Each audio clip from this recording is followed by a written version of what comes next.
മറ്റു രാഷ്ട്രീയ വിഷയങ്ങൾ നിങ്ങളോട് പറയാനുള്ളത്, നിങ്ങൾക്കറിയാം, ഇപ്പോൾ കേരളത്തിൽ ഇന്നും ഇന്നലെയുമായിട്ടൊക്കെ വന്നുകൊണ്ടിരിക്കുന്ന വാർത്തകൾ എന്ന് പറയുന്നത് കേരളത്തിൻ്റെ പൊതുസമൂഹത്തിനെ മുഴുവൻ വെല്ലുവിളിച്ചുകൊണ്ടുള്ള സർക്കാരിൻ്റെ ചില തീരുമാനങ്ങളാണ്. നമുക്കറിയാം, ഇന്ത്യയിൽ ഏറ്റവും അഭ്യസ്തവിദ്യരായ തൊഴിൽ രഹിതരുള്ള ഏകദേശം 30 ലക്ഷത്തോളം ഡിഗ്രിയും ഡിഗ്രിക്ക് മേലെ ഡിഗ്രിയും പി ജിയും പി ജിക്ക് മേലെ പി ജിയും ഡോക്ടറേറ്റുമുള്ള 30 ലക്ഷത്തിലധികം തൊഴിൽ രഹിതരായ ചെറുപ്പക്കാരും ചെറുപ്പക്കാരികളുമുള്ള നമ്മുടെ സംസ്ഥാനമാണ് നമ്മുടെ കേരളം. 45 ലക്ഷത്തോളം ആളുകളാണ് എംപ്ലോയ്മെൻറ്റ് എക്സ്ചേഞ്ചുകളിൽ പേര് രജിസ്റ്റർ ചെയ്ത് ഒരു താൽക്കാലിക തൊഴിലിന് വേണ്ടി കാത്തിരിക്കുന്നത്. തൊഴിലവസരങ്ങൾ തീരെ നഷ്ടപ്പെട്ടു എന്ന് മാത്രമല്ല, കേരളത്തിൽ പൊതുവായിട്ട് യുവാക്കൾക്കും യുവതികൾക്കും തൊഴിൽ നൽകുന്നതിന് വേണ്ടിയിട്ടുള്ള ഒരു സംരംഭങ്ങളും സർക്കാർ ആരംഭിക്കുന്നില്ല എന്നതിൻ്റെ ഏറ്റവും വലിയ തെളിവായി നമുക്ക് കാണാൻ കഴിയുന്നത് നമ്മുടെ എല്ലാം മക്കൾ ഡിഗ്രി കഴിയുന്നതോടുകൂടി നാട് വിടുകയാണ്. വീട് പണയം വെച്ചും പലിശക്ക് കൊടുത്തും വീട് വിൽപ്പന നടത്തിയും പണം സമ്പാദിച്ച് പണമുണ്ടാക്കി 25, 30, 35, 50 ലക്ഷം രൂപ ചെലവഴിച്ച് നാട് വിട്ട് വിദേശ രാജ്യങ്ങളിൽ പോവുകയും പഠനം നടത്തുകയും പഠനത്തോടൊപ്പം തൊഴിൽ ചെയ്യുകയും ചെയ്യുകയാണ്. ഇവിടെ ഡോക്ടറേറ്റ് ഉള്ളവർ വല്ലേ പോലും തൊഴിലില്ലായ്മ ആ രീതിയിൽ ബാധിച്ചതിൻ്റെ പേരിൽ നാട് വിട്ടുപോയി. നമുക്കറിയാം, വിദേശ രാജ്യങ്ങളിലൊക്കെ ഇത്രയും വലിയ അഭ്യസ്തവിദ്യരായിട്ടുള്ള നമ്മുടെ മക്കൾ അവിടെ പോയിട്ട് റെസ്റ്റോറൻറ്റുകളിൽ പോലും തൊഴിൽ ചെയ്യേണ്ട ഏറ്റവും തൊഴിൽ രഹിതമായ ഒരു സംസ്ഥാനം കേരളമായി മാറിയിരിക്കുകയാണ്. ഈ ഘട്ടത്തിലാണ് നമ്മളെല്ലാവരെയും ഞെട്ടിച്ചുകൊണ്ട് PSC അംഗങ്ങളുടെ അവരുടെ ഹോണറേറിയവും സാലറിയും 100% വർദ്ധിപ്പിച്ച ഉത്തരവ് ബഹുമാനപ്പെട്ട മുഖ്യമന്ത്രിയുടെ ഓഫീസിൽ നിന്ന് വരുന്നത്. ഏകദേശം 2 ലക്ഷത്തി ചില്ലാനം ശമ്പളമുണ്ടായിരുന്ന PSC മെമ്പർമാർ 3.5 ലക്ഷത്തിലേക്ക് പോയിരിക്കുകയാണ്.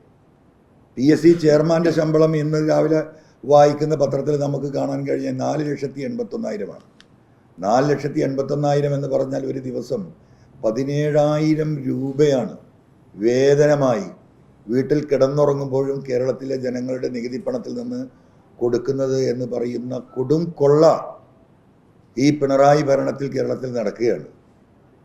പത്രക്കാരായ നിങ്ങളും കേരളത്തിലെ ജനങ്ങളും മനസ്സിലാക്കേണ്ടത്, നമുക്ക് 20 PSC മെമ്പർമാരാണുള്ളത്. ഏകദേശം 3.5 കോടി ജനമുള്ള കേരളത്തിലാണ് 20 PSC മെമ്പർമാർ. 10 കോടി ജനങ്ങളുള്ള ഉത്തർപ്രദേശിൽ 5 PSC മെമ്പർമാരാണുള്ളത്. നമ്മുടെ തൊട്ടടുത്ത സംസ്ഥാനമായ കർണാടകയിലും തമിഴ്നാട്ടിലും 6ഉം 7ഉം PSC മെമ്പർമാരാണുള്ളത്. അവിടെയാണ് അതിൻ്റെയൊക്കെ പകുതിയുള്ള കേരളത്തിലെ ഒരു കൊച്ചു സംസ്ഥാനമായ ഈ കേരളത്തിൽ 20 PSC മെമ്പർമാരെ തീറ്റിപ്പോറ്റുന്ന ഒരു സംസ്ഥാനം. ഇന്നലെ ചില വാർത്താ ചാനലുകളിൽ ആ വാർത്തകൾ നമ്മൾ കണ്ടു. ആരാണ് ഈ 20 മെമ്പർമാർ എന്ന് നിങ്ങൾ ഇന്നലെ വിശദീകരിക്കപ്പെടുകയുണ്ടായി. ഇവരുടെ ജോലി എന്താണ് എന്ന് ചോദിച്ചാൽ ഇവർക്ക് തന്നെ അറിയില്ല. നിങ്ങൾക്ക് ഏതെങ്കിലും തരത്തിൽ ബന്ധമുള്ള ഒരു PSC മെമ്പറോട് നിങ്ങൾ എന്ത് ജോലിയാണ് ചെയ്യുന്നതെന്ന് ചോദിച്ചാൽ അദ്ദേഹം തന്നെ ഒരു 2 നിമിഷം ഇങ്ങനെ അമ്പരന്ന് നിൽക്കും. എന്ത് ജോലിയാണ് ഞാൻ ചെയ്യുന്നത്? ഒരു പണിയുമില്ലാതെ കേരളത്തിൻ്റെ പൊതുമുതൽ കൊള്ളയടിക്കാൻ വേണ്ടി മാത്രമുണ്ടാക്കിയ ഒരു സ്ഥാപനമായി PSC അധപ്പതിച്ചിരിക്കുന്നു.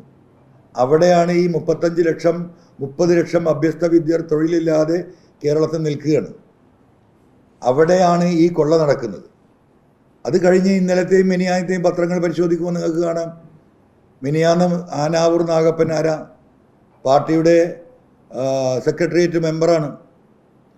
അദ്ദേഹത്തിൻ്റെ മരുമകൻ കേരളത്തിൻ്റെ KTDCയിലൊരു സാധാരണ അക്കൗണ്ടൻ്റായി കയറി സമയബന്ധിതമായി അദ്ദേഹത്തിന് പ്രൊമോഷൻ ഉണ്ടായി, ചീഫ് അക്കൗണ്ടൻ്റായി. ചീഫ് അക്കൗണ്ടൻ്റെ സാലറി ഏകദേശം 42,000 രൂപയാണ്.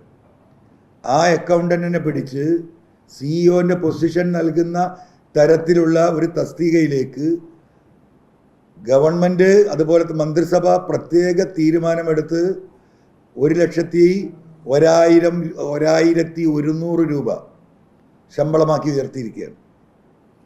മിനിയാന്ന് നടന്ന കാര്യമാണ്.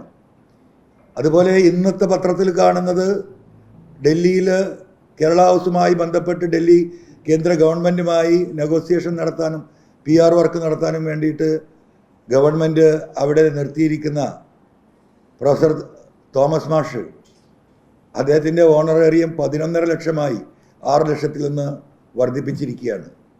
ഓണറേറിയം അല്ല, അദ്ദേഹത്തിൻ്റെ എക്സ്പെൻസുകൾ ഇതുവരെ 6 ലക്ഷമായിരുന്നു കൊടുത്തിരുന്നത്. അങ്ങനെ നോക്കുമ്പോൾ ഈ കഴിഞ്ഞ കുറച്ച് കാലങ്ങളായി ഇത്തരത്തിലുള്ള പൊസിഷനിലുള്ള ആളുകൾക്ക് ഇരട്ടിയിലധികവും പണം കൊടുക്കുമ്പോഴാണ് നമ്മളെ സഹോദരിമാർ സെക്രട്ടേറിയറ്റിന് മുമ്പിൽ കഴിഞ്ഞ 11 ദിവസമായി ആശാ വർക്കർമാർ അവർക്ക് കിട്ടുന്ന വെറും 6,000-7,000 രൂപ ഓണറേറിയം വർദ്ധിപ്പിക്കാൻ വേണ്ടി പട്ടിണി സമരം നടത്തുന്നത്.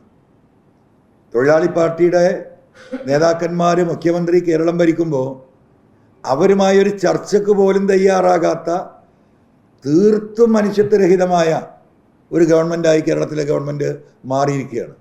അവരെ സമരം പൊളിക്കാൻ എല്ലാ മാർഗങ്ങളും ഇവിടെ ഗവൺമെൻറ് സ്വീകരിച്ചുകൊണ്ടിരിക്കുകയാണ്. ഇന്നലെ പത്രക്കാരോട് സംസാരിക്കുന്ന ഒരു സഹോദരി ഇന്നലെ അവരെ മഹാപഞ്ചായത്തിൻ്റെ ഒരു വലിയ കൂട്ടായ്മ സെക്രട്ടേറിയറ്റിന് മുമ്പിൽ നടത്താൻ തീരുമാനിച്ച സമരസമിതിയുടെ നേതാക്കന്മാർ ഇന്നലെ പത്രക്കാരോട് നിങ്ങളോട് കരഞ്ഞു പറയുന്നത് എന്താണ്? മിനിഞ്ഞാന്ന് രാത്രി ഇവരുടെയൊക്കെ ഫോണുകളിലേക്ക് മെസ്സേജാണ് ഇന്നലത്തെ മഹാപഞ്ചായത്ത് റാലി മാറ്റിവെച്ചിരിക്കുന്നുവെന്ന്. അങ്ങനെ കൺഫ്യൂഷനാക്കുക. ഒരു സമരത്തെ, ഒരു ജനകീയ സമരത്തെ പൊളിക്കാൻ ഏത് തരം താന്ന നിലപാടിലേക്കും ഇറങ്ങി വരുന്ന ഒരു എന്താ പറയുക ഗവൺമെൻറ്റും മന്ത്രിസഭയുമായി കേരളത്തിൽ മാറിയിരിക്കുകയാണ്. ജനങ്ങൾ ഇതൊക്കെ കണ്ടുകൊണ്ടിരിക്കുകയാണ്.